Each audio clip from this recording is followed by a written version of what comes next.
Der Chris und der Tunschei lassen alle Spuren von ihren krummen Geschichten verschwinden. Und Buchhaltung fälschen's auch. Und der Chris liegt am Handy sein Vater brutal an und Josie findet auch nichts Unrechts nicht außer. Das Hummerl muss das Bärli dazu überreden, dass er zu ihrem Essen, was auf die Franzosen einer Art gekocht hat, auch denen einen Wein dazu sauft, statt ein Bier.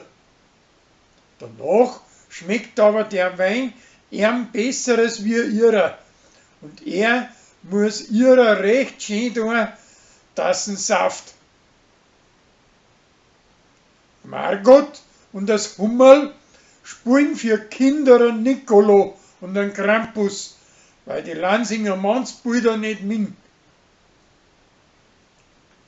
Der Gregor schenkt jetzt das Bier von seinem preislichen Kellner raus und gibt ihm als ein Teilhaber einen Haufen Geld, damit dass er das Geschäft nur weiter ausbauen kann. An Hubert gefällt das zuerst gar nicht, aber schließlich ist ihm nachher auch recht. Die Uschi und der Philipp bringen keinen gescheiten Adventkranz nicht zusammen. Und drum lässt sich der Philipp heimlich einen von der Kathi machen und gibt ihm als den seinigen aus. Das kommt aber auf und zur Strafe muss er nachher Zähne zusammenbauen für der Uschi seine Kundschaft. Kathi wird vom Doktor untersucht und der stellt fest, dass er einen Burm kriegt.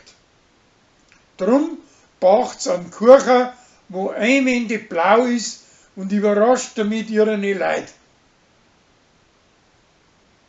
Der Pfarrer lässt sich von der Kathi beibringen, wie man ein Beutel oder einen Film im Netz übertragen kann und halt nachher vor der Kamera einen Vortrag und vergisst aufs Ausschalten und zieht sich nackert aus und die Leute schauen zu dabei. Der Tina, sein Bruder, schlägt z Lansing auf, weil er hinter Gregor seiner preisischen Stieftochter her ist.